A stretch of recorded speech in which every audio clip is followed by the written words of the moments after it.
Sammy, how do you know if you're charging too much? People won't pay it. Okay, next question.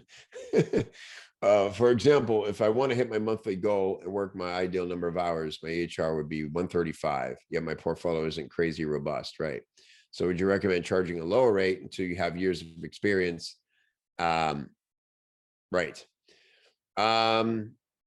Yeah, this is where, again, we can give you guidelines for what to charge and how to set a criteria.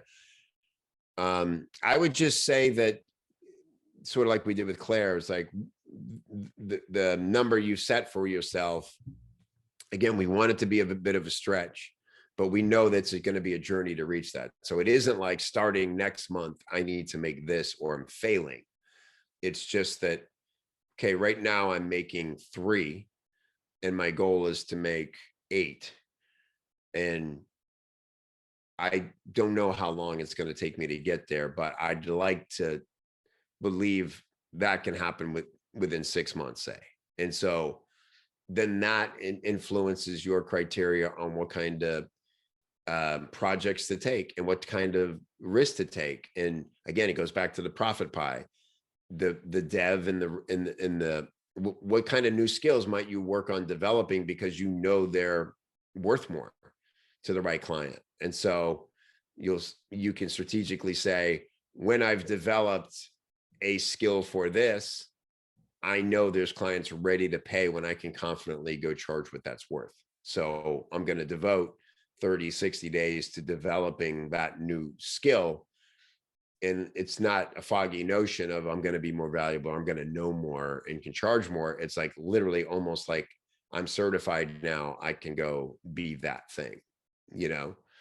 At least in our minds, that's how we want it to have a beginning and an end, so we can now put it expert in this.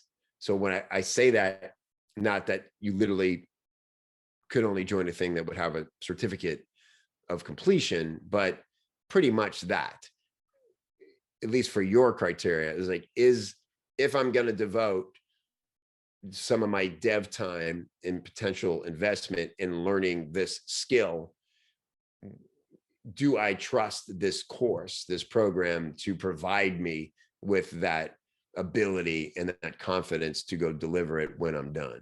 Does that make sense?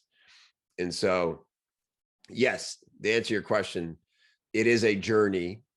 You know, charging too much, again, just mean, like kind of jokingly said, they won't pay it. It just means that, yeah, if your rates vastly mismatch or greatly mismatch your experience level, then you're just going to be frustrating yourself.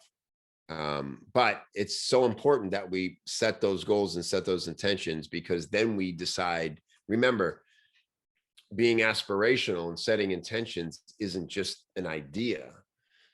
It's an idea that we feel and know can be real. You know, you trust your instincts. If you're imagining, conjuring something that you feel should be a part of your life, and you almost tingle a little bit when you kind of nail it. Well, then the second part of that is then you have to understand the actions that are needed to make it real.